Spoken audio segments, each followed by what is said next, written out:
It's lights out, everybody, and welcome back to the Low Downforce podcast, the For-Friend Formula One podcast. It is still just the three musketeers. You got Matt, you have Josh, you have myself, Ben. We are missing J9, who clearly didn't get the memo that summer break in F1 has ended. She is still on summer break vacation, living it up, so we miss her, but we kind of get it a little bit. But there's no time for rest.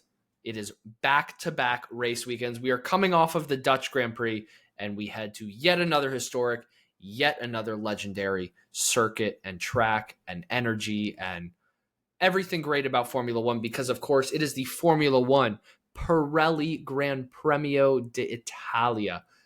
It is the second Grand Prix in Italy, but it is the Italian Grand Prix. Much shorter name, easier for us to get through, and most notably, it is at Monza, a.k.a.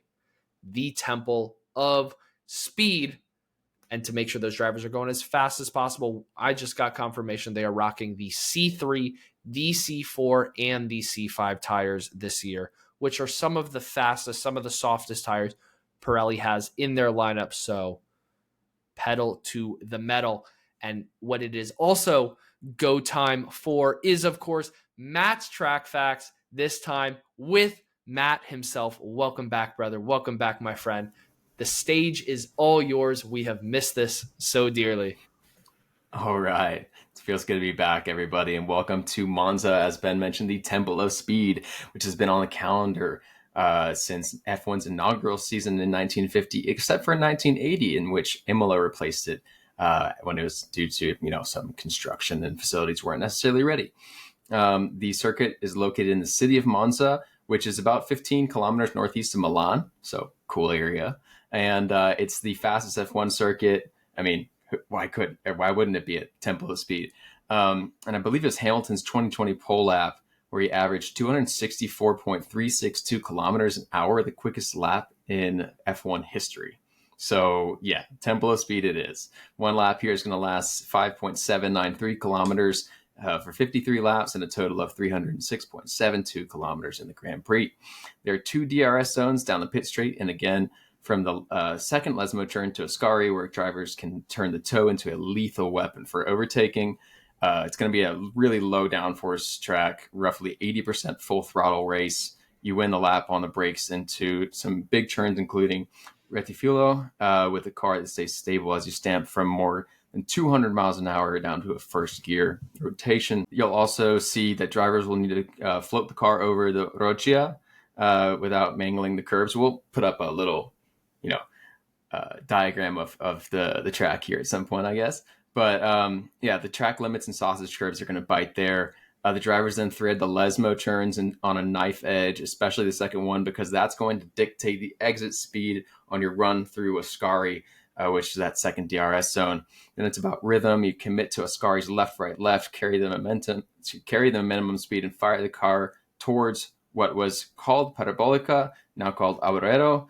That's something new, something we can cover later on. Keep it Parabolica. But that exit is everything. Nail it, and the toe is going to drag you back into turn one for another great move. Safety cars are somewhat common here, and late caution can flip the strategies. I believe it's 31% of the races since 1993 have held a safety car. Two drivers are tied for the most wins here, Michael Schumacher and Lewis Hamilton with 5 apiece. Ferrari's won here 20 times, and Lewis has poled here 7 times. So if it weren't for that race here in the Netherlands prior, go back and listen to our episode if you haven't. I would say, look, watch out for Lewis here, but we'll see what happens. Track position matters a ton at Monza. 34% of races have won from the pole position, 53% from the front row, and last but not least, the race lap record is 1 minute 21.046 seconds, set actually a while back by Rubens Barrichello in 2004. One of the older track records, but as Matt was hinting at, Lewis Hamilton is carrying a 5-place grid penalty for speeding under double yellow flags on the formation laps last weekend at the Dutch Grand Prix. So he can still grab pole, but that doesn't mean he's starting P1.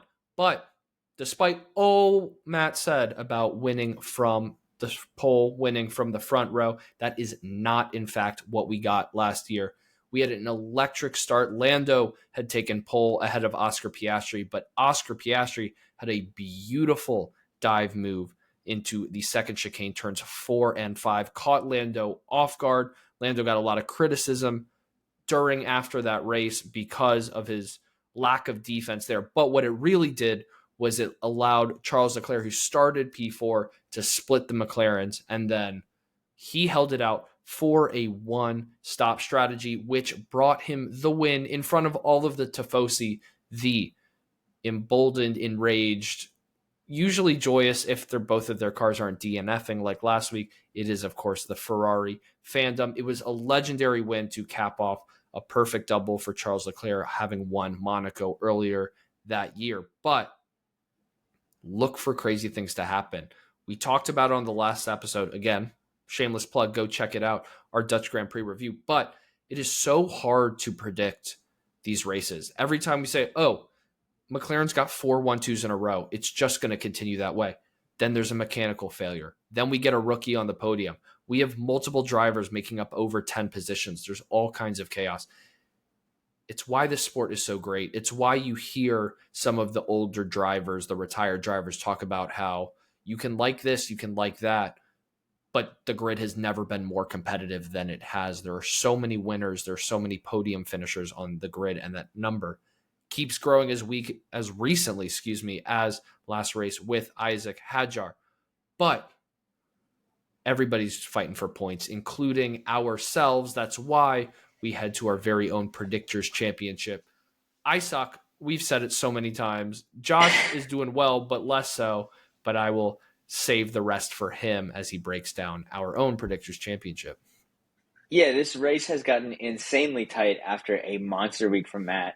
I'm still in the lead, like you mentioned, with 30 points, but Matt, you are right behind me with 29. So yeah, I mean, I'm gonna be fighting you down the stretch here.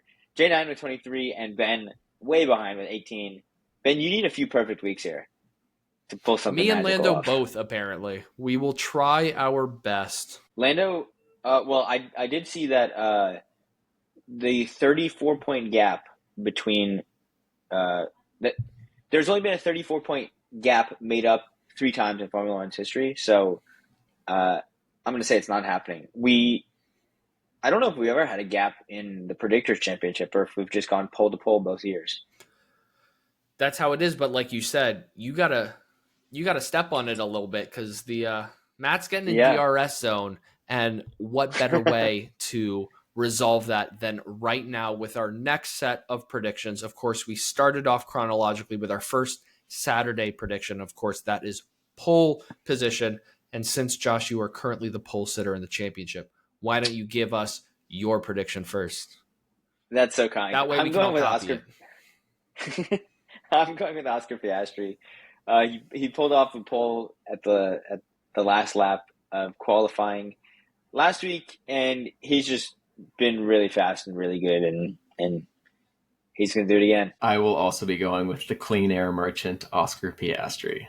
That's almost insulting. Yeah, what do you call him? That's like earned, not given. He can drive in dirty air more than some other guys. He hasn't had to, that's for sure. J9, even though she's not here, she got us her predictions as well. She went Oscar Piastri as well.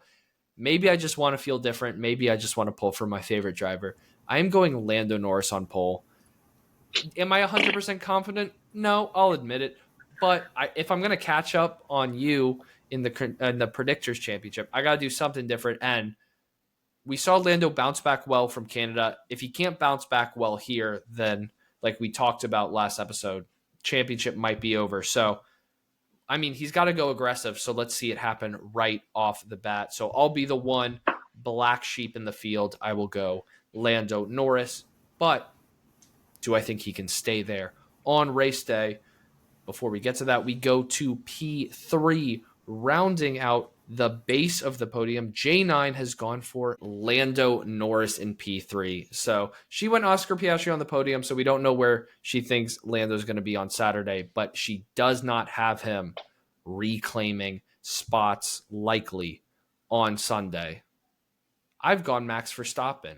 I think that we've always seen, even when the car hasn't been great, the Red Bull has some of the fastest straight line speed. We just see that top speed graphic come up, and Max is usually there or thereabouts.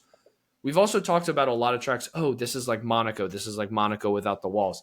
This is the exact opposite end of the spectrum. We go from the highest downforce to the lowest downforce you can get. Maybe that suits Red Bull. For all, what it's worth, Max has been on pretty good form despite the limitations of his car. So I have him making the podium. And I'm going exactly along the same lines as you. I'm also going Max Verstappen. Strategy threat all day, but I think he sails for a solid P3, Max Verstappen. Maybe we will have less groupthink, but kicking it right back to you, Matt. Who do you have in P2? I see Mr. Lando Norris claiming that P2 spot that he deserved in the Dutch Grand Prix. I think that McLaren's a great car and he's a great driver. I just don't have him at number one. We're once again having the exact same picks between the two of us because I've also gone Lando P2.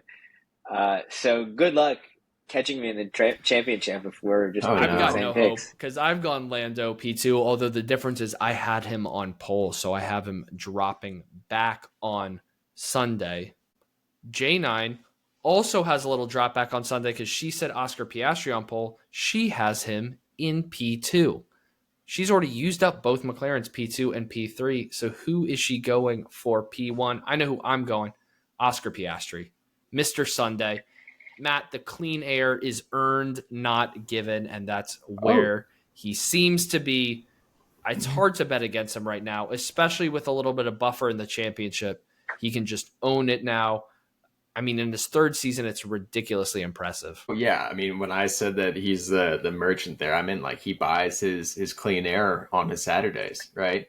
I think that when he does get there, though, I think he's got that Grand Slam momentum behind him. I'm also going Oscar, and just he's got the right car, he's got the right skills. And I gotta go Piastri also. I know like the non-McLaren 1-2 last race was like it felt like the first non-McLaren 1-2 in a really long time. So I feel like you got to go with the McLaren 1-2 here. Well, I saved the shocker for last. I didn't mention it. J9 is going with Max Verstappen in P1. That would certainly be a shock. Max taking his third Grand Prix win of the year, if it were to come true. Not a McLaren on the podium, yes, on podium, not on top step. But all of us have the same podium, just different orders. So we all don't have high hopes for Ferrari at home. That's all it seems like. But maybe we'll get into that in just a second. But first, of course, we have our final point prediction, our P10. Sometimes that's a great thing if you're a Pierre Gasly, if you're a Franco Colapinto. Sometimes it's a really bad thing if you're Kimi Antonelli or one of the McLarens or one of the Ferraris. Probably pretty good for Antonelli based on how he's been going. Ain't that the truth? But without further ado, Josh, did you put Kimi Antonelli or did you put somebody else? No, I put Carlos Sainz. And last episode, he was my flop, we talked about how bad he was, and I kind of ragged on him for just being inconsistent and struggling to get points and struggling in the Williams. But every race, I feel like I have hope for Carlos to kind of get the car under him, like learn how to drive the Williams. And so hopefully he'll get in the points here and be able to finish the year strong. I put him P10 last week, and that didn't work out great. So who do you have this week? I have gone for Gabriel Bortoleto. I think he's been up. He was there or thereabouts. It didn't go his way, though, at the Dutch Grand Prix. But he is definitely finding his form. He's definitely having a strong rookie season. So I think in a place where pedal to the metal, fastest speed wins, I think he's going to have a lot of confidence coming into this weekend. Nice. And I went with Yuki last week. That didn't work out so well. I'm going with his teammate Liam Lawson for this race. I don't know, just kind of a gut feeling. I think that whole collision with Carlos, what could it have gone differently? Yes, but I also think that Liam is showing signs that he's improving as a driver, and I think that overall the V-Carb car is putting him in a position to really fight for those last bit of points there. Another driver, to Josh's point, who we talked about struggling last week, J9 has gone Pierre Gasly in P10, who not just he, but the whole team at Alpine, they desperately need points. And so even if it's just one, I'm sure they will be happy to take it. But in J9's honor, we now head to the spicy hot takes, 3 times the chaos equals 3 times the points. If we get it right, of course, Matt, you were successful in hitting it at the Dutch Grand Prix. So lead the way for us. What is your spicy hot take at the Italian Grand Prix? Lots of threes right now. Let's see 3 teams lead a lap. Not going to say that they lead like a number of laps. Not going to say which team it is. But we just came off of a race where one single driver led every single lap of the race. Let's see something shake up here. Maybe it's pit strategy. Maybe it's some safety cars. And it might be that some random driver that belongs at the bottom of the table ends up, I'm not going to say that. That's part of my prediction. But let's just see some change up here. 3 teams leading laps. Well, J9, we talked about she went Oscar on pole. She went Max for the win. So maybe she's helping you out. She wants yours to come true, but she has gone with Max pulls some moves and gets first, as well as one team having a double DNF. So she's backing up her Max takes the win prediction. But to make it even spicier, she wasn't sure if it was spicy enough. She went with one team has a double DNF. Josh is crossing his feet and his hands and hoping that it is not Ferrari back to back. I'm not saying double DNF, but my spicy hot take involves Ferrari a little bit. I've gone with, even with his 5-place grid penalty, Lewis Hamilton will finish ahead of Charles Leclerc at the Italian Grand Prix, which only means chaos. It only means, unfortunately, something going wrong. So we will see. Only time will tell if I am right or wrong. Although the stats say that I'm wrong most of the time this year. Yeah, I don't know how you arrived at that one, but it would be interesting to see happen. I have gone with Kimi Antonelli at his home race, not Ferrari's home race, but him, because he's Italian, getting a top 5. He, in his home race at Imola, crashed out or didn't finish. I forget exactly what happened, but was heartbroken. I think he's hopefully matured a little bit throughout the season and learned how to handle his emotions at a home race. I'm saying he's going to have a big week. He certainly needs it. I keep throwing myself in, but I need a big week too. It's going to be tough because I got some pretty similar predictions to you, Josh, but we can hope and pray. But regardless, it is certainly worth tuning into. And if you are on the East Coast of the United States, you are going to want to tune in at 10 a.m. on Saturday and 9 a.m. on Sunday. Those races, of course, in the U.S. shown on ESPN. We will keep you updated with that, but it seems like this might be the last year that ESPN has the rights to Formula One. So while it's free, check it out. It's been a great year. It still is going to be a great year. There's so many headlines we have to talk about every single preview episode, every single review episode. So thank you for joining us on that journey. Continue to listen along with us all season long. And of course, after the Italian Grand Prix, come back and listen to us and break it all down. So until then, everybody, stay speedy. Goodbye.